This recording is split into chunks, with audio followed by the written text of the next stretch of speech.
Perang terbesar dan terdahsyat pertama antara kedua suku dewa di mitologi Nordik sebelum Ragnarok.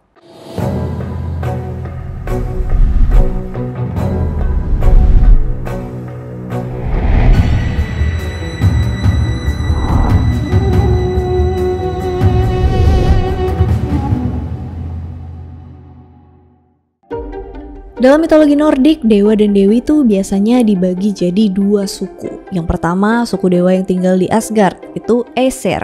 Yang kedua, suku dewa yang tinggal di Vanaheim, itu Vanir. Yang paling terkenal, Odin, the All-Father, itu pemimpinnya para Aesir. Nah, para Aesir ini kan berkuasa di Asgard. Mereka tuh suka ngumpul di dalam istananya Odin. Megah pokoknya, penuh dewa-dewi kuat. Nah, di Vanaheim, tempatnya para dewa-dewi Vanir, itu juga ada kerajaan megah. Kalau di Asgard, dewa yang paling menonjol itu Odin, Thor, sama Loki. Kalau di Vanaheim, dewa-dewi yang paling terkenal itu Frey, Freya, dan Njord. Kalau dewa-dewi Aesir itu terkenal sebagai dewa kekuatan dan perang, dewa-dewi Vanir tuh terkenal sebagai dewa-dewi kesuburan. Sepanjang cerita-cerita yang ada di mitologi Nordik, dewa-dewi dari kedua suku ini tuh kayak kompak aja gitu. Tapi udah jadi rahasia umum kalau sebenarnya penghuni Vanaheim dan Asgardian saling berkompetisi satu sama lain. Pada berebutan umat coy, mereka saling adu siapa yang lebih dipuja sama manusia dan mereka banyak-banyakan pengikut. Ketegangan di antara dua kerajaan dewa ini tuh terus berlanjut dari masa ke masa. Ini semua dimulai saat ada seorang penyihir wanita yang nyebrang jembatan pelangi dan mampir ke Asgard. Namanya Gullveig.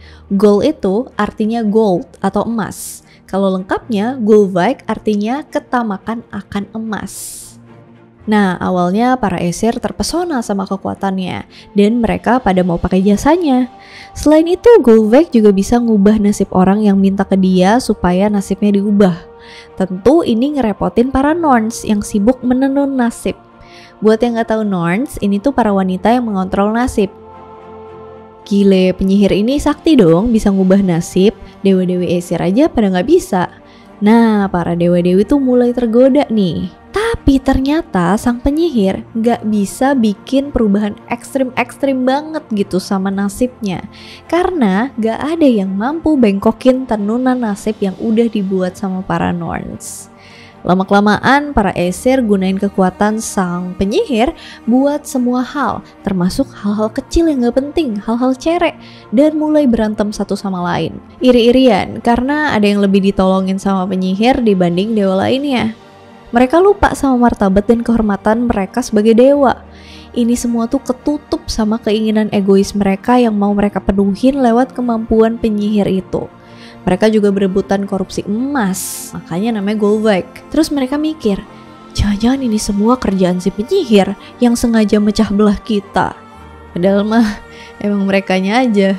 Akhirnya para dewa-dewi Asgard ini malah nyinyirin penyihir itu atas kesalahan mereka sendiri, dan mereka malah berusaha bunuh dia. Penyihir itu pun ditangkap dan dia dibawa ke aulanya Odin. Mereka mutusin buat bakar penyihir itu. Karakter dewa-dewi Aesir nih kurang lebih mirip sama kayak dewa-dewi Olympus kalau kalian perhatiin dari setiap cerita-cerita mitologi Yunani ya. Ada kemiripan, mereka juga sama-sama agak egosentris ya. Dewa-dewi Aesir tuh kalau nggak suka sama sesuatu, mereka bakal hukum atau berusaha musnahin hal itu gimana pun caranya. Mirip kan? Jadi mereka mutusin buat nusuk si penyihir pakai tombak terus dibakar. Sampai 3 kali lagi, alik.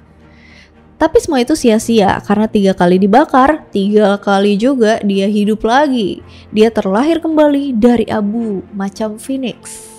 By the way, para ahli sejarawan sepakat kalau Gullveig ini tuh sebenarnya nama lain dari Dewi Freya. Kan Freya nguasain Seidir, jenis ilmu sihir yang paling kuat. Nah, dia pun keliling dari kota ke kota buat nunjukin kemampuannya kayak yang dilakuin sama praktisi Seidir pada umumnya. Dia pakai nama Heider yang artinya terang.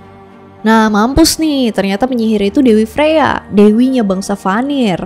Karena dia diperlakuin semena-mena sama para Aesir, akhirnya dia ngamuk lah. Dan karena hal ini, Aesir dan Vanir saling benci dan takut satu sama lain. Mereka selalu bersih tegang, kayak benang tipis gitu. Nunggu ada trigger dikit aja, ada yang nyenggol, udah deh, senggol bacok. Mereka udah pasti perang sih. Hal ini juga sebelumnya udah diramalin dalam ramalan Volva dalam bait Voluspa. Akhirnya benar, perang kan mereka kan. Perang hebat pertama kali antara Aesir dan Vanir. Odin lemparin tombak saktinya ke para Vanir. Tanda perang dimulai. Asgardians udah lengkap sama senjata mereka. Vanir udah siap juga, ditambah diperkuat sama sihir perlindungan dari Freya. Freya pun rapal mantra pelindung yang kayak ngebungkus gitu, ngelindungin seluruh pasukan Vanir. Mereka pun maju nyerang tembok pertahanan Asgard. Tembok yang tebel itu pun runtuh sebagian. Waktu itu kisah pembangunan tembok Asgard ini udah pernah aku ceritain di video yang Loki, karena kisah ini berkaitan sama Loki. Yang mau tahu, nonton yang itu. Oke lanjut, para Aesir pun berantem pakai teknik bela diri dan senjata-senjata yang muktahir. Buset, udah lama gak denger kata muktahir. Muktahir, kayak jadul banget. Sementara para Vanir berantem pakai ilmu gaib dan sihir juga yang muktahir. Perang hebat antara kedua kubu dewa ini tuh bikin bumi berguncang. Bisa dibilang ini perang terdahsyat pertama kali dan terjadi sebelum Ragnarok. Kedua pihak saling adu kekuatan, bertarung mati-matian, tapi gak ada yang bisa menang. Mereka sama-sama imbang dari segi kekuatan. Hebohnya doang, hancur di mana-mana. Tapi gak ada yang menang dari antara kedua pihak. Kalau mau ngotot tetap perang dan salah satu pihak pengen menang, pasti gak bakal kelar sih. Dan terus berlangsung sampai ribuan tahun. Akhirnya kedua suku dewa ini tuh capek lama-lama. Lelah mereka, gencatan senjata deh. Kayak kebiasaan di antara bangsa Nordik kuno dan bangsa Jermanik lainnya, kedua belah pihak sepakat buat saling menghormati dan masing-masing ngirimin sandera buat tinggal di antara suku lain. Freya, Frey, dan Njord dari Vanir pergi ke Asgard, dan Honir juga Mimir pergi ke Vanaheim. Njord dan anak-anaknya hidup damai di Asgard. Honir dan Mimir nggak terlalu. Awalnya para Vanir ngeliat kalau wah, Honir bisa diandelin nih. Dia bijak dan nasihat-nasihatnya selalu terbaik dalam masalah apapun. Setiap mereka buntu atau ada masalah yang gak bisa diselesain, mereka pasti konsultasi ke Honir. Dan Honir selalu bisa mencahin masalah itu. Gak butuh waktu lama, Honir langsung diangkat jadi penasihat tertingginya Vanir.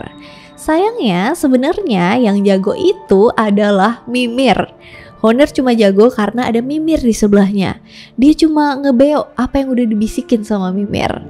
Honir sebenarnya kurang pinter, malah agak lemot gitu. Pas dia sendirian gak sama Mimir, dia ditanya pendapat kan sama para Vanir. Bukannya kasih masukan atau nasihat yang berarti, dia malah bilang, gimana pendapat yang lain? Coba yang lain yang nentuin. Gitu terus berkali-kali. Akhirnya para Vanir ngerasa ketipu.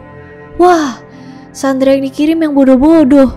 Curang nih, kita aja ngasih yang terbaik. Tapi emang bener pertukaran sandranya gak fair. Aesir curang. Kesal-kesal, mereka penggal kepalanya Mimir dan ngirim balik ke Asgard. Odin gak mau kehilangan kebijaksanaan dan pengetahuannya Mimir yang berharga. Jadi dia rapal mantra tercanggihnya ke kepala Mimir, terus diawetin pakai herbal, dibalsem gitu.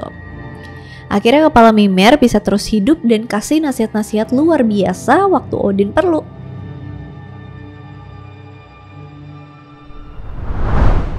Myth of Poetry. Meskipun kedua suku ini udah selesai perang, tapi mereka tuh belum berhenti saling bermusuhan. Daripada perang maning, kan udah pada capek juga tuh. Ya udah, jadi buat mengatasi kesalahpahaman mereka ini, Aesir dan Vanir ngumpul dan masing-masing dari mereka ngeludah ke dalam kuali.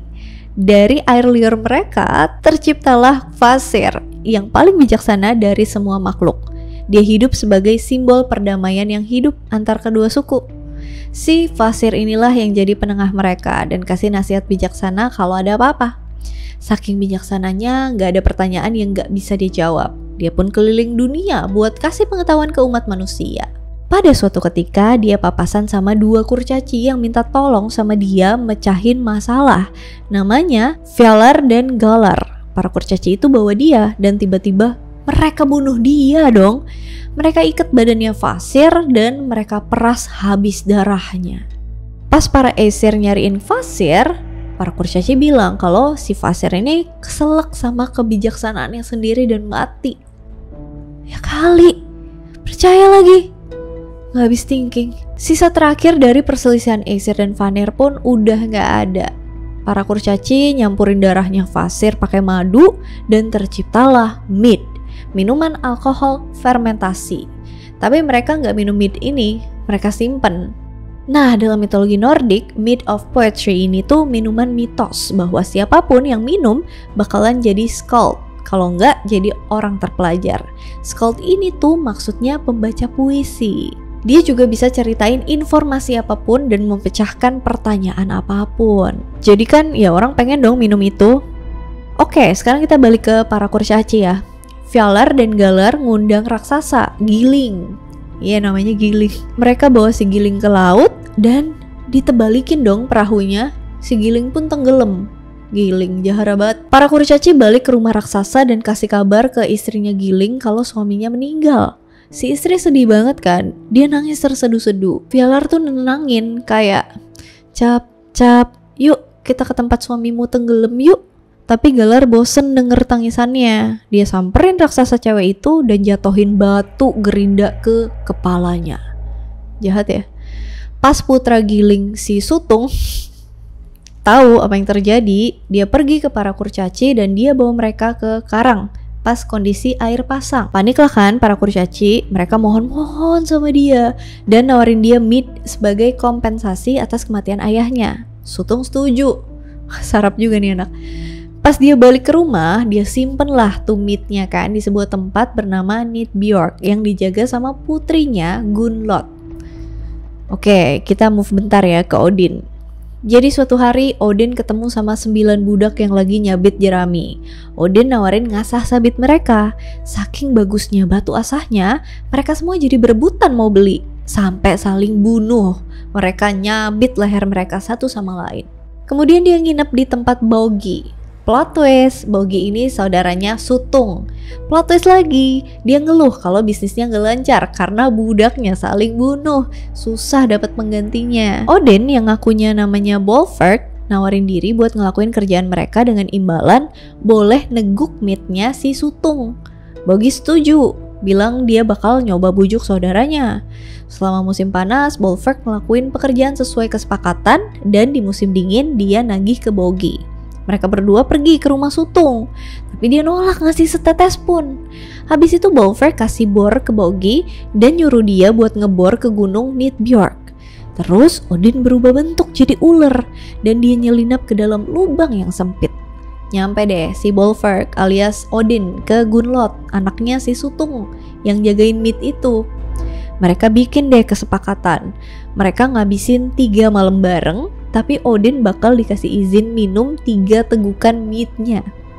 Ternyata sekali tegukan aja dia udah ngosongin 1 gentong. Jadi 3 kali teguk ya, semuanya habis kan cuma ada 3 gentong. Dari Odin yang mabok pas minum mead of poetry itu, terciptalah puisi pertama di dunia. Maboknya baca puisi. Ayo, ada yang begitu di sini.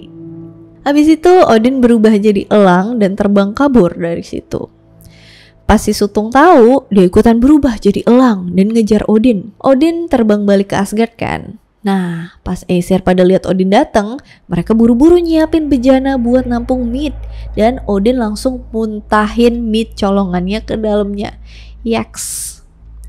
Tapi karena jarak Sutung deket banget sama dia ketakutan dan rada buru-buru gitu ya, panik. Gak sengaja sebagian cairan mead malah keluar dari anusnya. Yaks.